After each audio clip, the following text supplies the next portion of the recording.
उस तोती के भीतर से एक श्राप निकला, बद्दुआ निकली, सीता देख तूने मुझे पिंजरे में बंद कर लिया, मुझे अपने पति से दूर कर दिया, मैं गर्भवती हूँ, जब मेरे पति की मुझे ज्यादा जरूरत थी तब तूने दूर किया, जा मैं तुझे श्राप देती हूँ, जैसे तूने मुझे गर्भावस्था में अपने पति से दूर किया, जब तू गर्भवती होगी तो तेरा पति तुझे अपने से दूर कर देगा।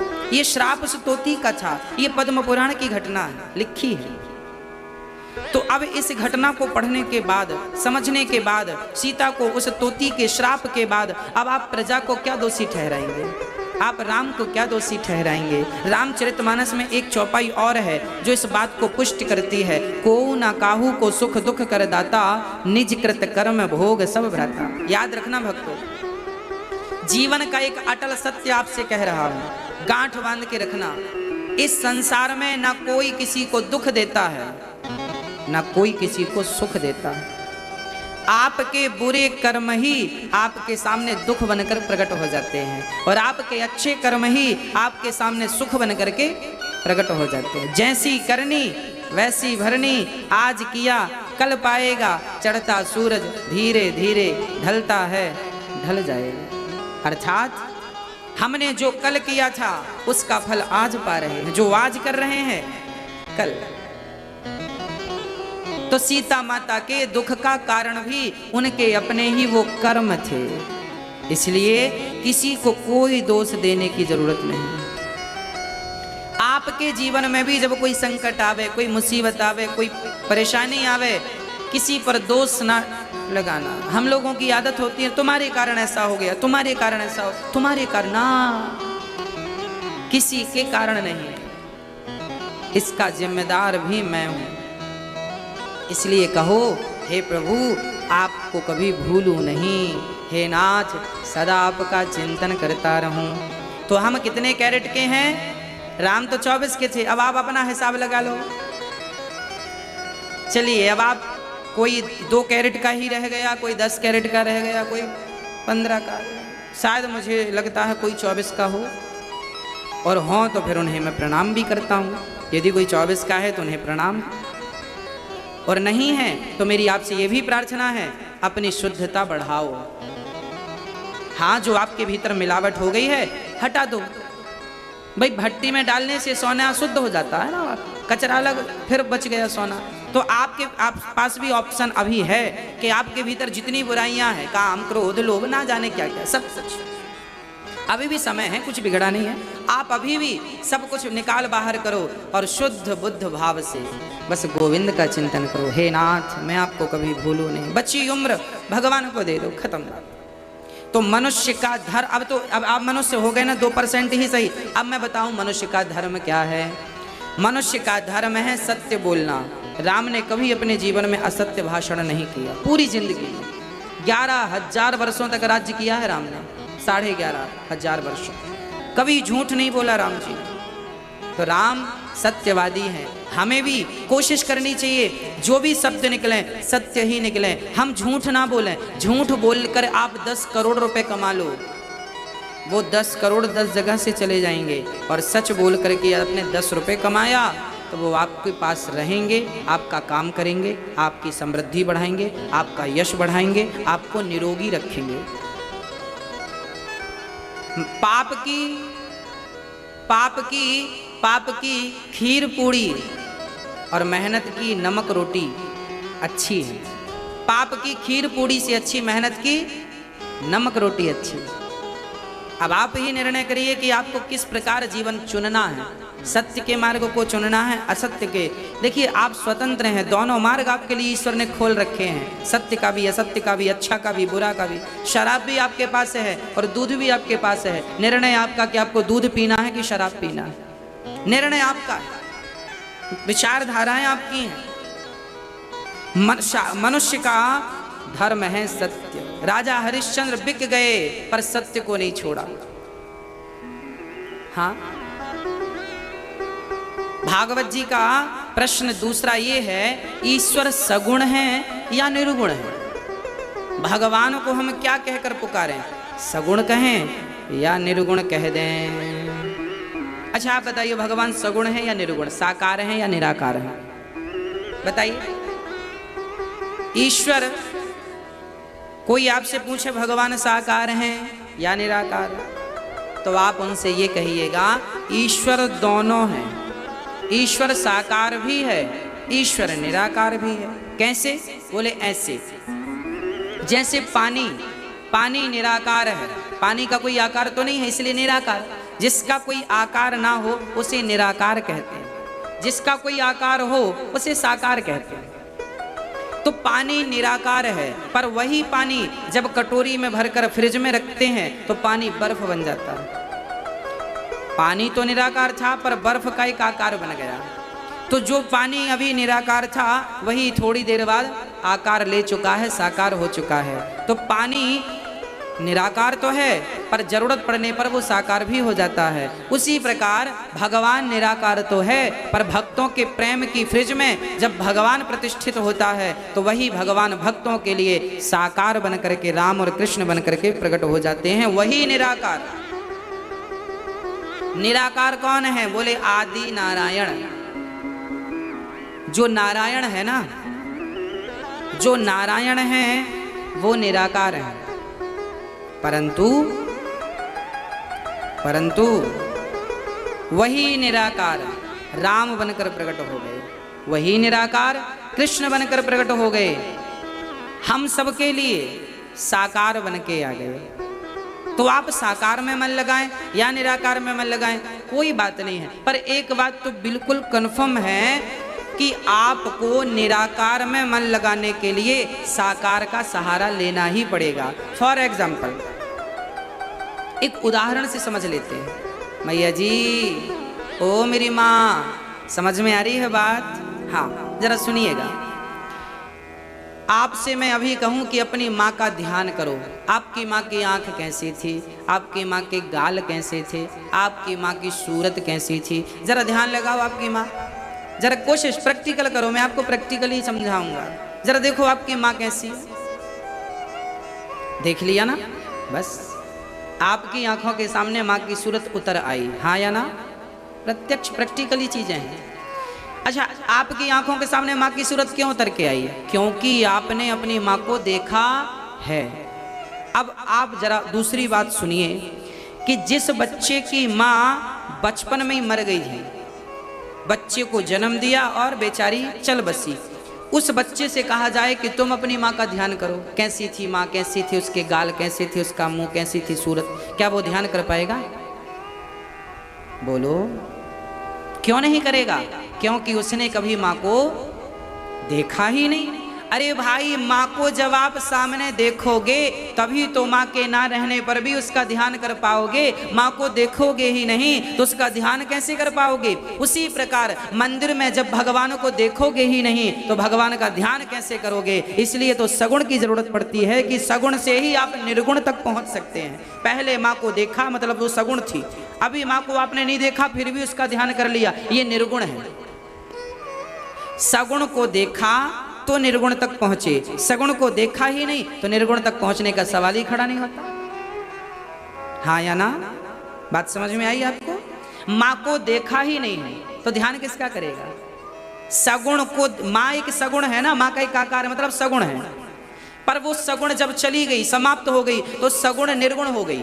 पहले माँ सगुण थी, मेरे सामने थी, अब माँ नहीं है मतलब माँ निर्गुण हो गई।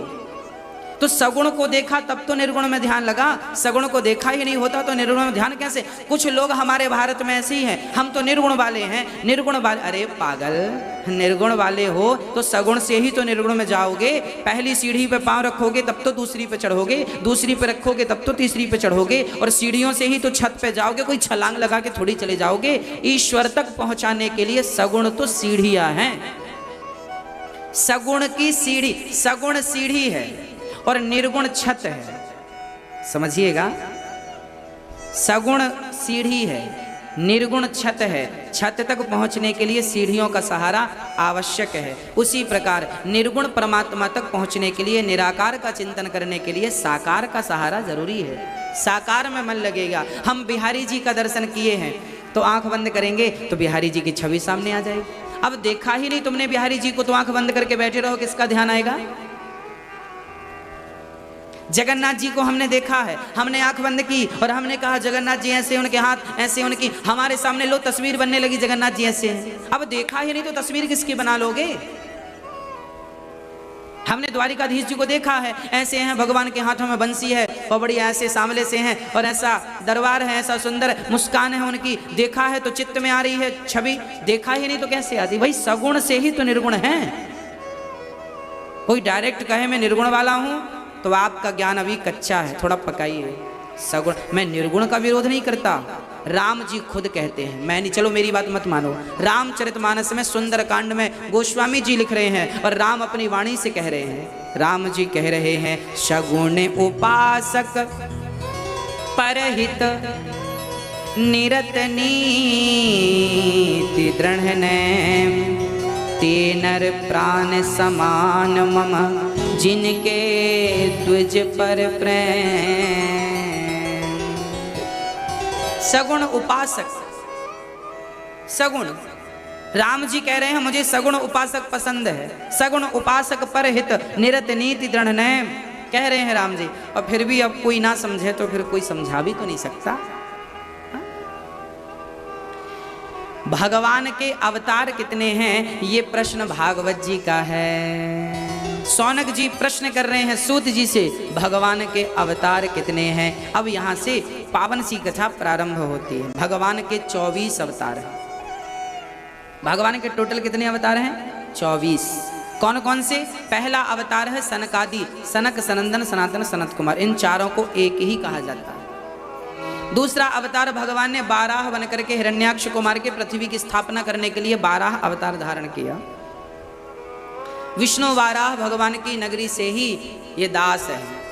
हाँ, पूरे भारत में 12 भगवान का एक ही मंदिर है जहाँ हमारी दास की जन्मभूमि है।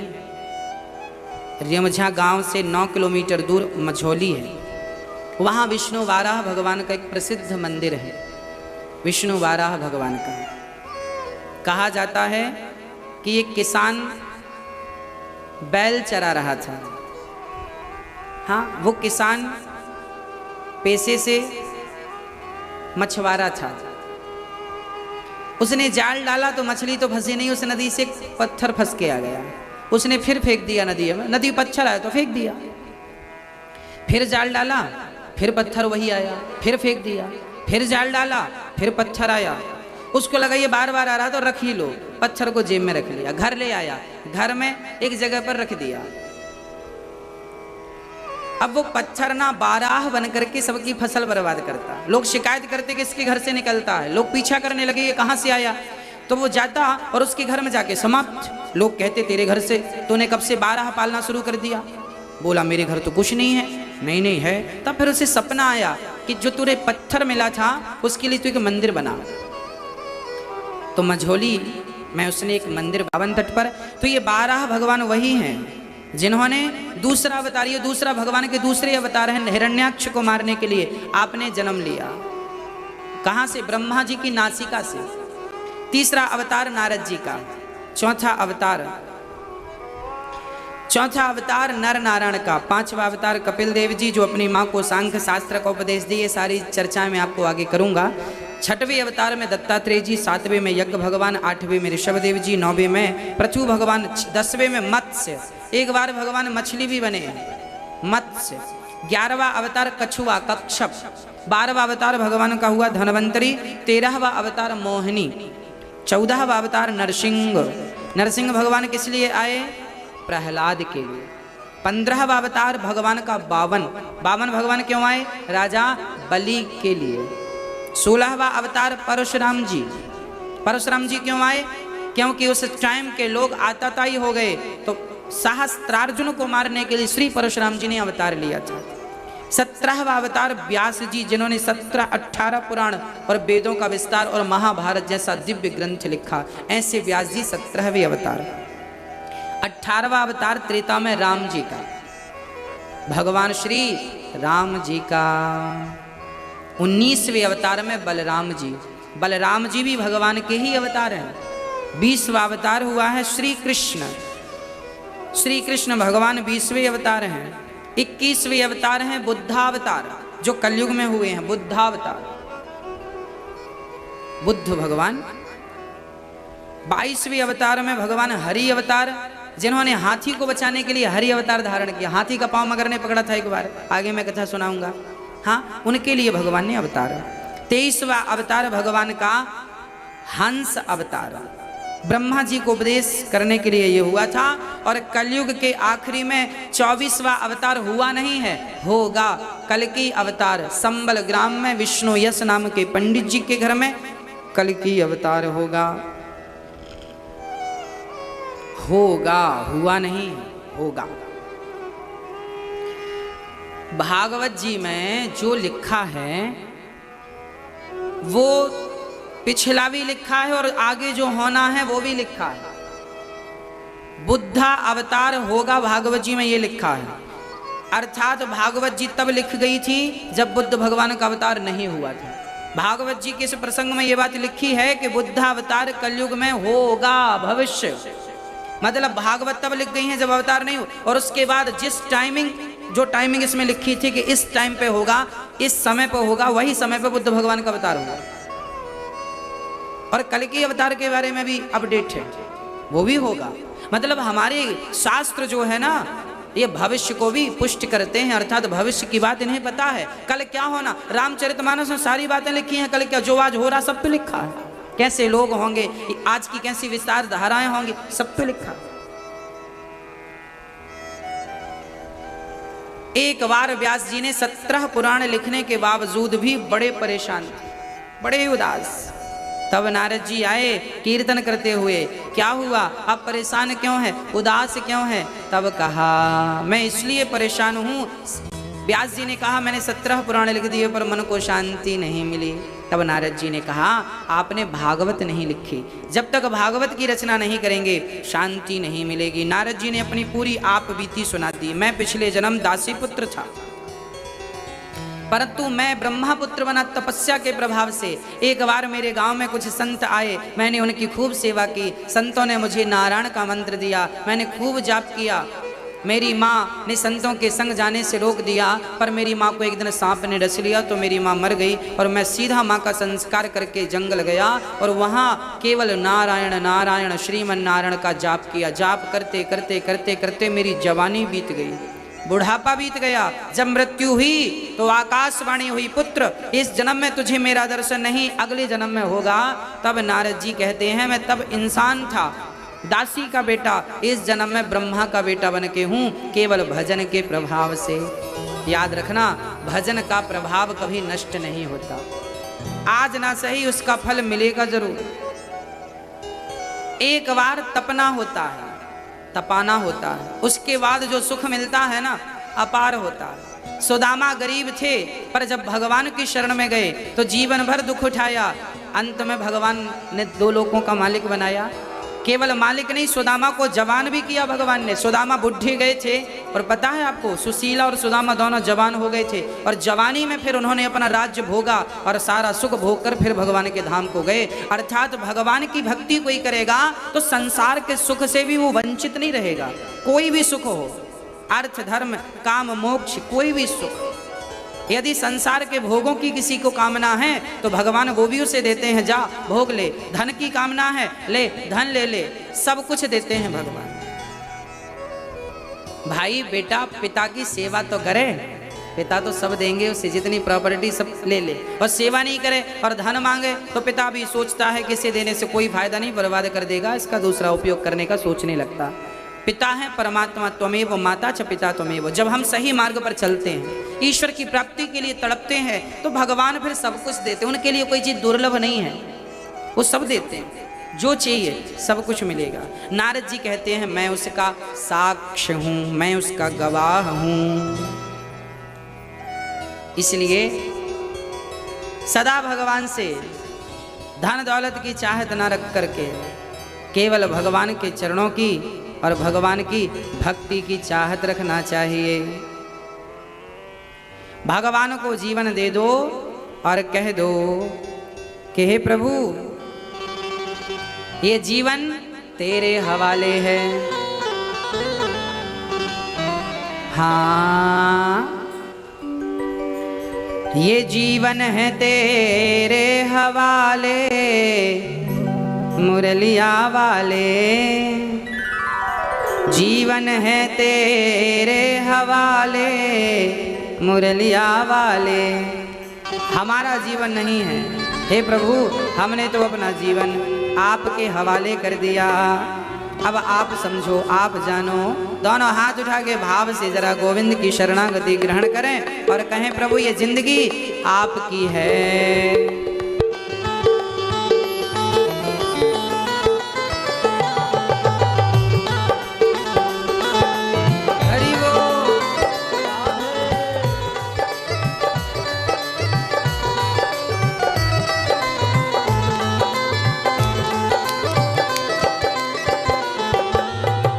जीवन है तेरे हवाले मुरलिया वाले, जीवन है तेरे हवाले मुरलिया वाले, जीवन है तेरे हवाले मुरलिया वाले, जीवन है तेरे हवाले मुरलिया वाले।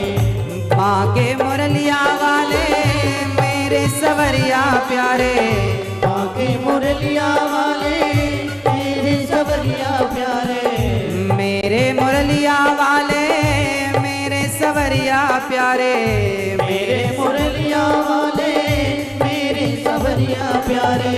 जीवन है जीवन है जीवन है तेरे हवाले मुरलिया वाले, जीवन है तेरे हवाले मुरलिया वाले।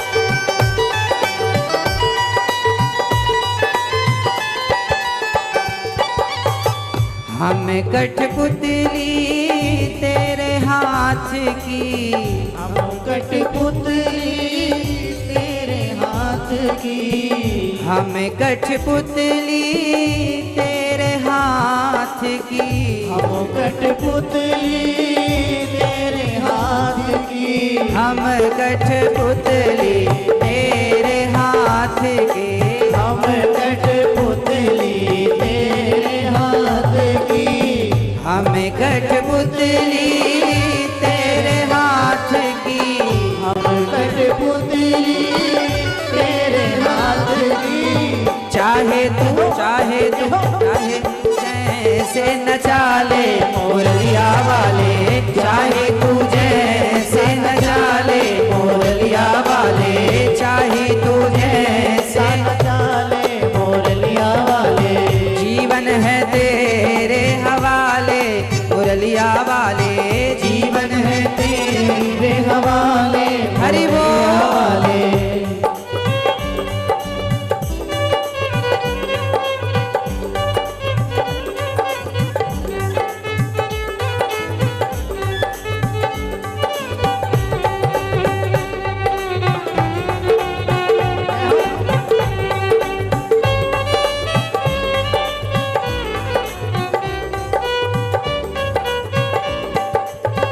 हम हैं बंसी तेरे अधर की, हम हैं बंसी तेरे अधर की, हम हैं बंसी तेरे अधर की, हम हैं बंसी तेरे अधर की, हम हैं बंसी तेरे अधर की, हम हैं बंसी तेरे अधर की, हम हैं बंसी तेरे अधर की, हम हैं बंसी तेरे अधर की।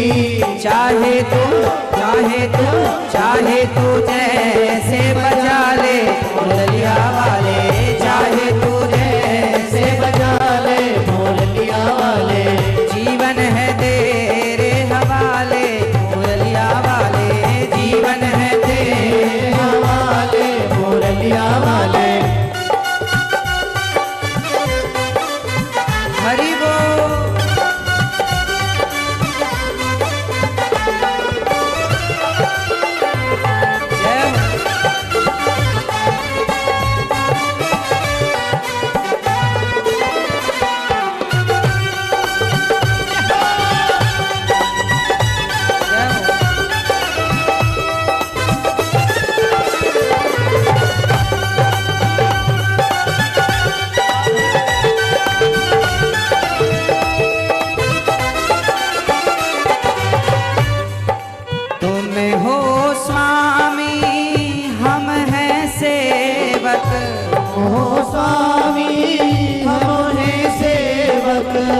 कौन कौन सेवक है? दोनों हाथ उठा के। हाँ, तुम हो स्वामी, हम हैं सेवक। तुम हो स्वामी, हम हैं सेवक। तुम हो स्वामी, हम हैं सेवक। तुम हो स्वामी, हम हैं सेवक। तुम हो स्वामी, हम हैं सेवक। तुम हो स्वामी, हम हैं सेवक। चाहे तो पार लगा दे मुरलिया वाले। चाहे तो पार लगा दे मुरलिया वाले। चाहे तो पार लगा दे मुरलिया वाले। चाहे तो पार लगा दे मुरलिया वाले। जीवन है तेरे हवाले मुरलिया वाले। जीवन है तेरे हवाले मुरलिया वाले। जीवन है तेरे हवाले मुरलिया वाले। जीवन है तेरे हवाले मुरलिया वाले। जीवन है तेरे हवाले मुरलिया वाले।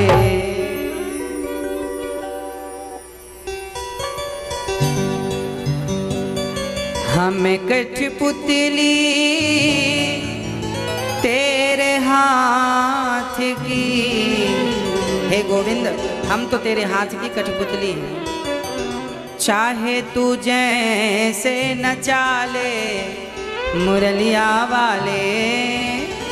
हे गोविंद, हम तो आपके हैं, अब जैसे आप नचाना चाहे नचाए, बस आपके बनना है। हम ना आपसे, आप सभी से एक छोटी सी प्रार्थना मैं बार बार करता हूं कि हमने सबके तो सबका बनकर तो हमने देख ही लिया। हाँ, हम एक बार भगवान के बनकर देख ले। हाँ ना? हाँ, मैं सबका होकर देख लिया, एक तेरा होना बाकी है। मैं सबका होकर देख लिया, एक तेरा होना बाकी है। हे गोविंद, सबका होकर देख लिया, सबका बनकर देख लिया, सबके लिए करके देख लिया। अब एक बार भगवान का होकर देख लो और अपने लिए कुछ पुण्य करके देख लो, बस सब तो हो गया। कब तक करोगे? जितना किया बहुत है, अब कुछ अपने लिए कुछ कमा लो, राम नाम की पूंजी कमा लो। व्यास जी महाराज ने भागवत लिखी, 17 पुराण लिखने के पश्चात अंत में श्रीमद् भागवत लिखी। और शुरुआत कहां से की? महाभारत के युद्ध से। कहते हैं महाभारत जहां से पूरा होता है ना, भागवत वहां से प्रारंभ होती है। हाँ जी, भागवत कहां से प्रारंभ हुई? महाभारत से। 99 कौरव मारे गए, एक बचा मात्र दुर्योधन।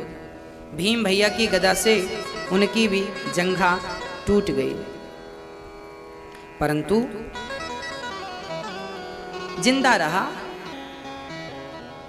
आखिरी में गुरु द्रोणाचार्य के पुत्र अश्वत्थामा रात्रि के समय दुर्योधन से मिलने गए। मित्र कैसे हो? दुर्योधन ने कहा, अब मेरा हाल पूछने से कोई फायदा नहीं, थोड़ी देर में मर जाऊंगा, पर मरते मरते भी मेरी एक इच्छा रह गई। इन इच्छाओं की बातें जरा सुनिएगा। मरते मरते भी अभी क्या बची है? इच्छा। कौन सी इच्छा? चलो अच्छी इच्छा होए तो समझ में भी आए। इच्छा क्या थी दुर्योधन की?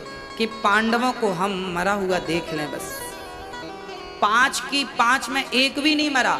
दुख इस बात का है कि हम 100 में एक भी नहीं बचे और वो 5 में एक भी नहीं मरा। अच्छा ऐसा क्यों था? हम 100 में से तो एक भी नहीं बच रहे हैं और वो 5 में एक भी नहीं मरे। क्यों ऐसा था? ऐसा इसलिए था कि जिनके सिर पर भगवान का हाथ हो उन्हें कौन क्या मारेगा। जिसने तेरा नाम लिया उसके जागे भाग, सोते हुए जीवन से अब तो प्राण जाग। कम है जिंदगी कर लो बंदगी, प्रभु का हाथ हो तो मौत भी न मारती। मन में बसा कर तेरी मूर्ति, उतारूं मैं गिरधर तेरी आरती। हाँ प्रिय भक्तों, भगवान पांडवों को मरने नहीं देते। भगवान जिनके रक्षक हैं उन्हें कौन मारेगा?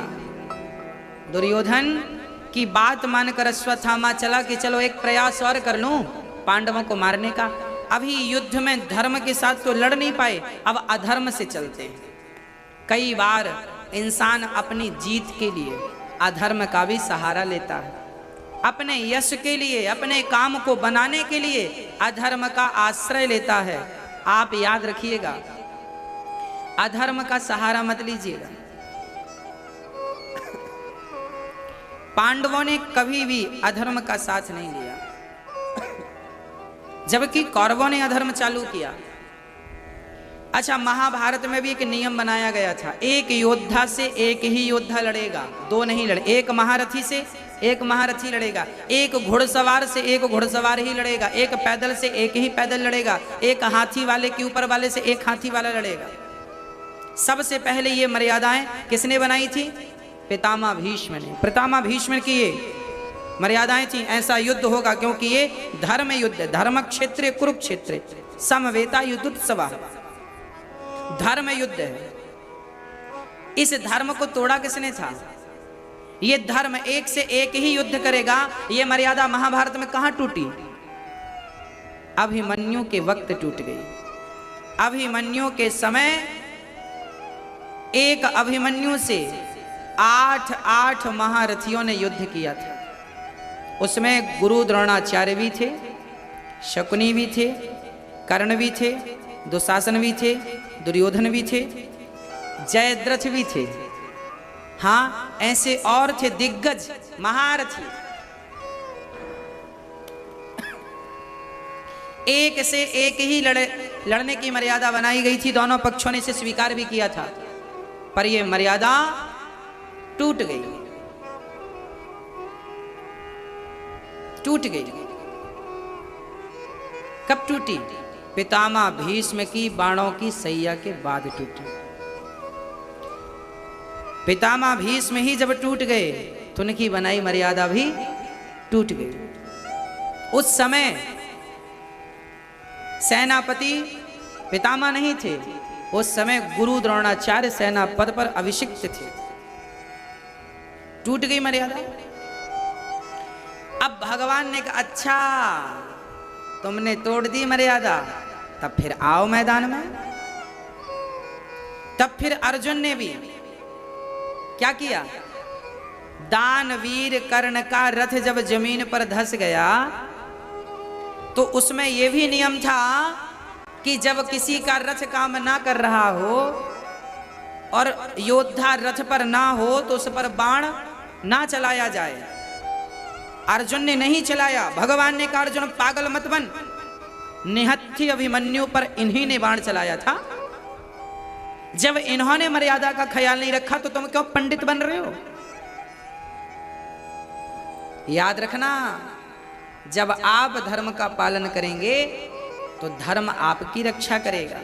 जब आप ही मर्यादाओं को तोड़ देंगे तो फिर जिन मर्यादाओं को आपने तोड़ा है, याद रखना, दुर्योधन कर्ण कभी ना मरते, कभी कभी कभी ना मरते, क्योंकि कवच कुंडल उनके पास था।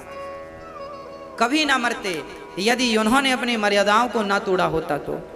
यदि उन्होंने निहत्थे अभिमन्यु पर बाण ना चलाया होता तो क्या अर्जुन चला पाते? पर अर्जुन का भी बल तब बढ़ा कि जब तुमने मर्यादाओं का ध्यान नहीं दिया, हम क्यों करें? रथ पर नीचे थे, रथ से उतरे थे, पर धनुष बाण उनके पास था, छोड़ा नहीं था, निहत्थे नहीं थे, बाण चला दिया, मारे गए। अब आप कहेंगे महाराज जी अर्जुन ने भी तो अधर्म का साथ लिया, माना की, पर ये तो बताओ कि इसकी शुरुआत किसने की? क्या एक ही व्यक्ति धर्म का पाठ पढ़ेगा? क्या एक के लिए ही धर्म है? क्या हम ही धर्म का पालन करें? आपका कर्तव्य नहीं है कि आप धर्म का पालन करें?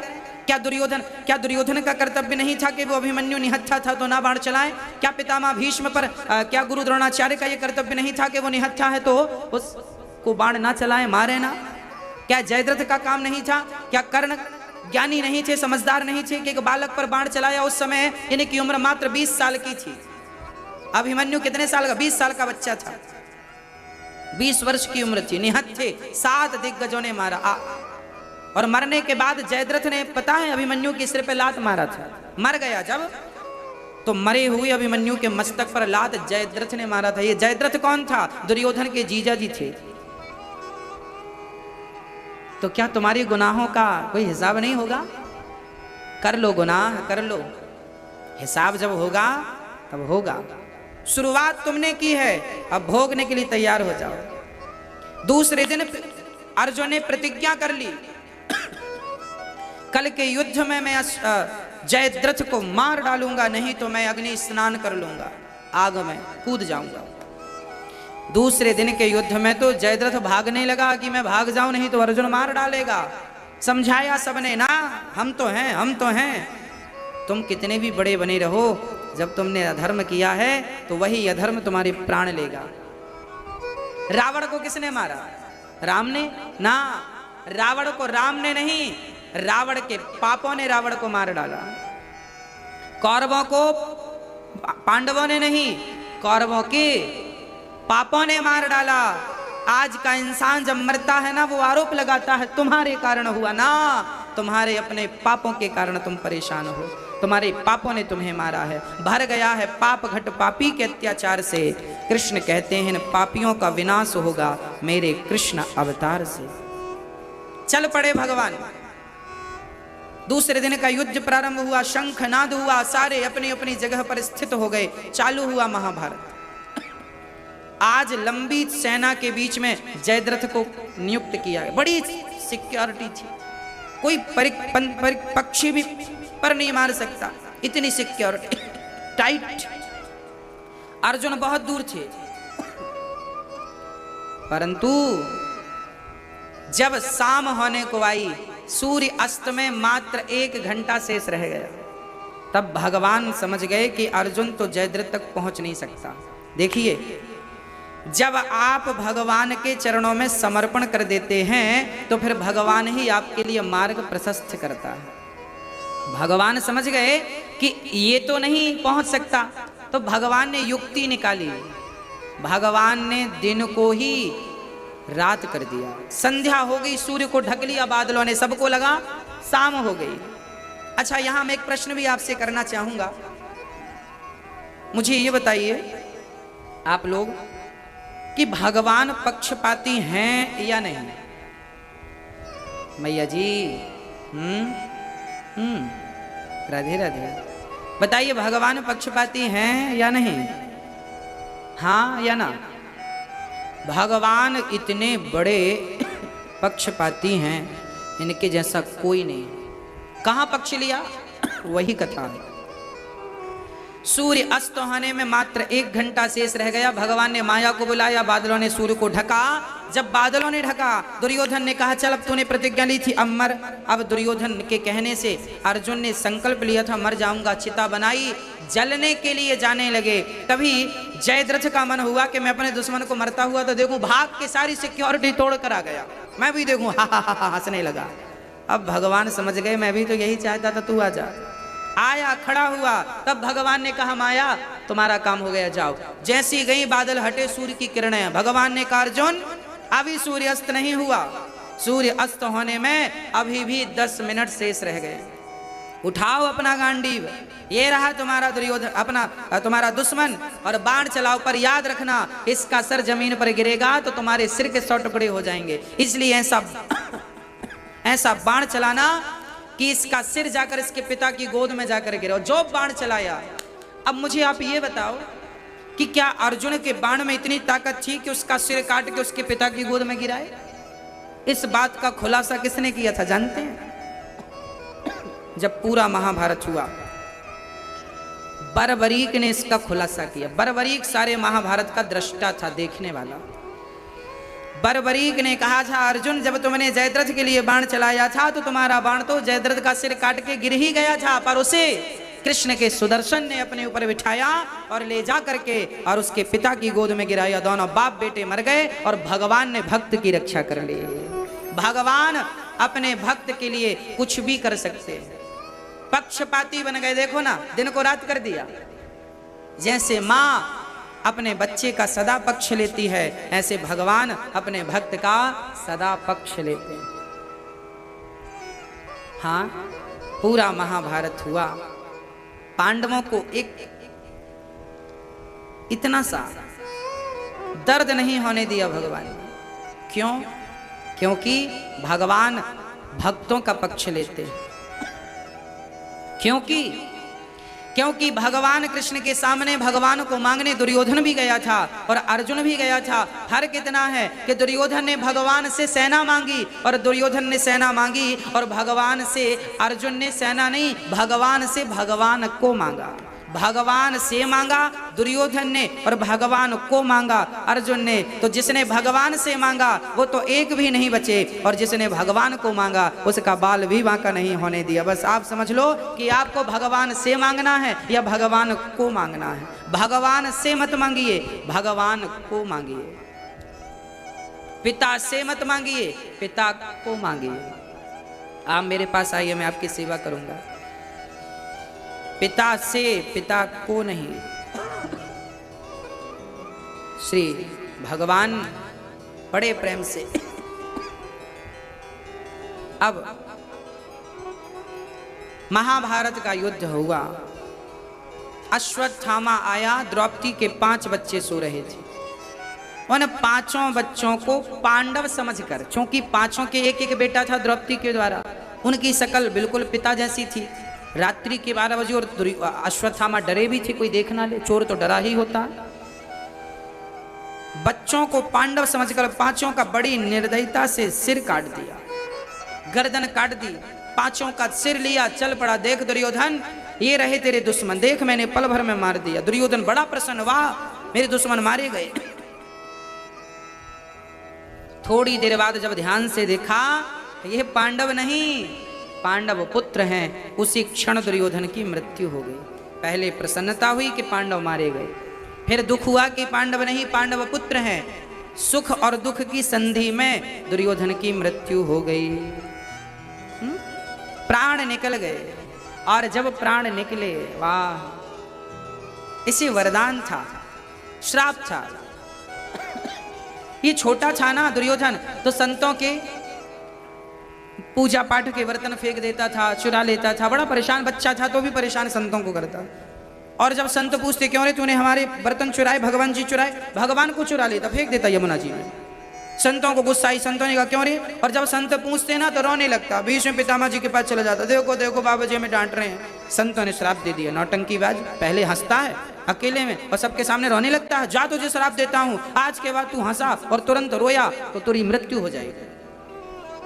तब से ये साथ में हंस नहीं सकता था, हंसता तो हंसता ही और रोता तो रोता ही, एक साथ दोनों नहीं कर सकता था। पर आज इसके संग वैसे ही हुआ। पहले तो पांडव मर गए, ये सुनकर प्रसन्नता हुई, और फिर ये पांडव नहीं पांडव पुत्र हैं, ये सुनकर बड़ा दुख हुआ कि ये तो गलत हो गया। उसी समय इसके प्राण निकल गए। प्रिय भक्तों,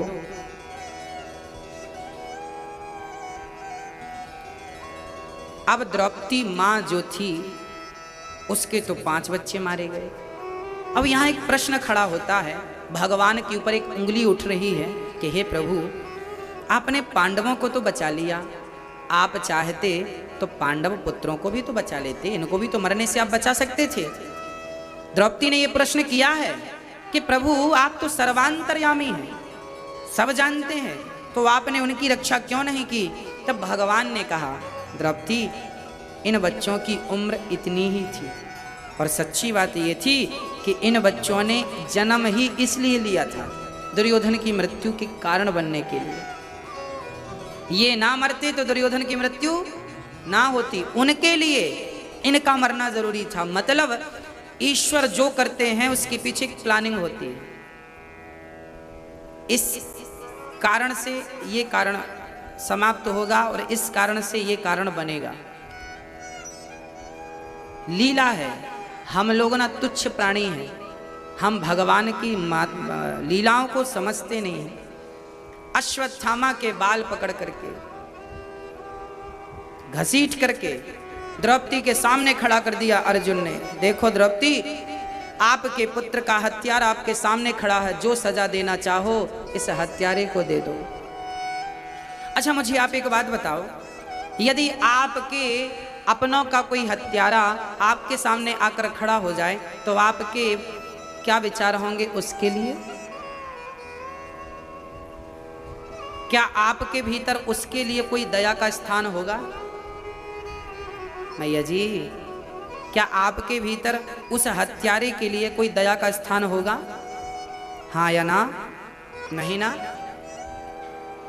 पर द्रौपदी ऐसी दयालु है, द्रौपदी कहती है इसे छोड़ दो। क्यों छोड़ दें?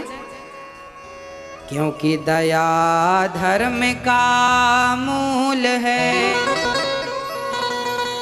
पाप मूल अभिमान। तुलसी दया न छोड़िए जब तक घट में प्राण। दया का भाव कभी ना छूटे, दया कभी मत छोड़ो। दया ही ईश्वर का स्वरूप है, दया ही धर्म है, दया धर्म का मूल है। जीव मात्र पर दया करते रहिए, दया ना छूटे कभी। हाँ, दया ही ईश्वर तक पहुंचाएगी, इसलिए दया जरूरी है। हम लोगों के भीतर ना करुणा नहीं, हमारे भीतर दया नहीं है। अच्छा दया होती तो आजकल के बच्चे अपने माँ पर ही दया कर लेते, पर आजकल के तो बच्चे अपने माँ का भी दर्द नहीं समझते। दर्द इसलिए तो नहीं समझते क्योंकि भीतर दया है ही नहीं। भाई जिसके भीतर दया है वो तो दर्द समझेगा, दया ही नहीं है तो दर्द क्या समझेगा? दया रहित हो गया है प्राणी। भगवान भी कहते हैं कि जब तुम्हें लोगों पर दया नहीं है तो हम तुम पर दया क्यों करें? अच्छा दया का उल्टा करिए, क्या है? दया का उल्टा है याद। जब आप जीव मात्र पर दया करेंगे तो ईश्वर आपको याद जरूर करेंगे। हाँ, अच्छा दया माँ दया की प्रतिमूर्ति होती है, इसलिए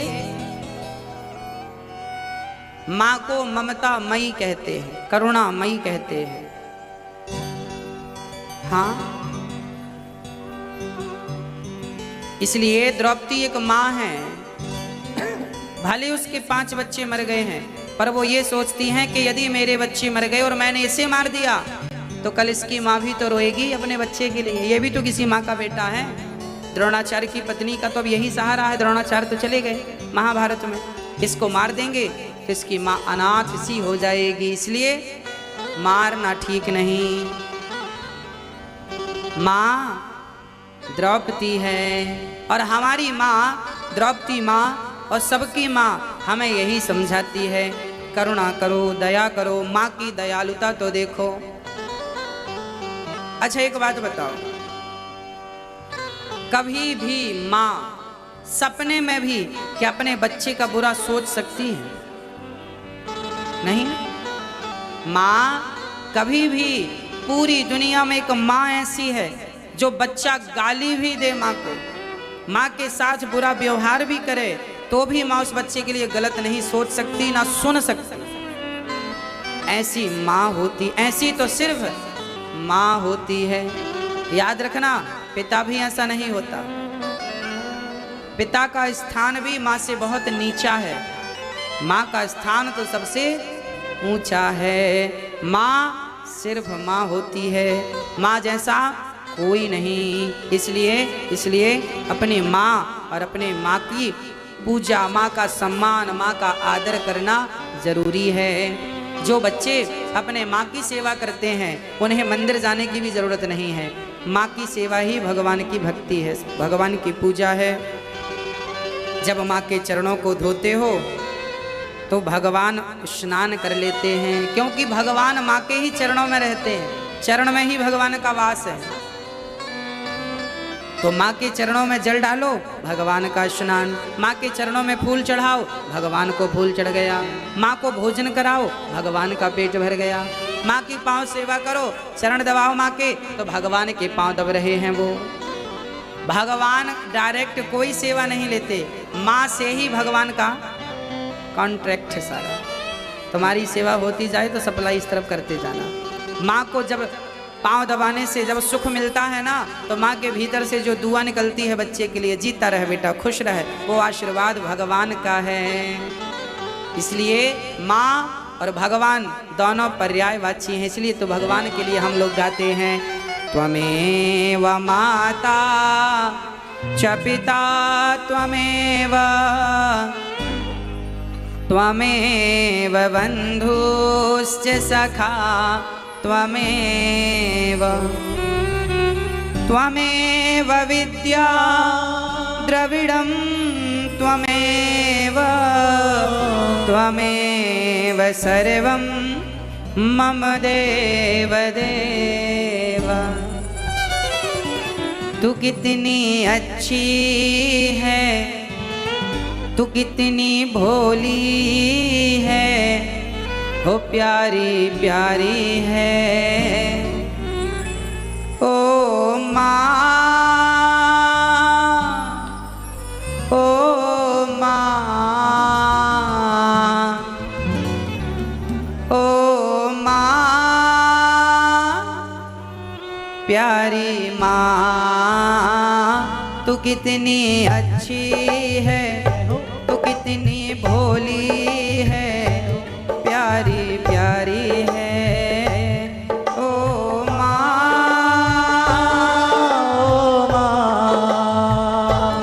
ओ माँ, प्यारी माँ। ये जो दुनिया है ये बन है कांटों का, तो फुलवारी है ओ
दुखन लागी है माँ तेरी अखियाँ, दुखन लागी है माँ तेरी अखियाँ, मेरे लिए जागी है तू, मेरे लिए जागी है तू, सारी सारी रतियाँ मेरी निंदिया पे हो, अपनी निंदिया भी तूने वारी है ओ माँ,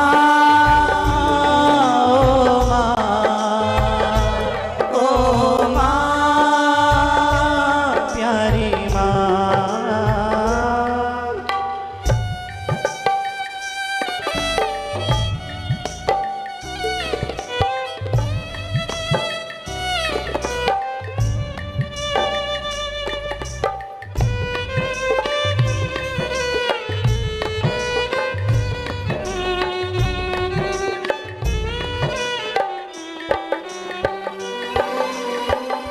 अपना नहीं तुझे सुख दुख कोई, अपना नहीं तुझे सुख दुख कोई। माँ का अपना कोई सुख नहीं होता, मांगती है तो बच्चों के लिए, रोती है तो बच्चों के लिए। हे भगवान मुझे मार दे पर मेरे बच्चों की रक्षा करना। अपना नहीं तुझे सुख दुख कोई, अपना नहीं तुझे सुख दुख कोई। मैं मुस्काया तू मुस्काई, मैं रोया तो रोई, मेरे हंसने पे मेरे रोने पे तू बलिहारी है। ओ माँ, ओ माँ, ओ माँ,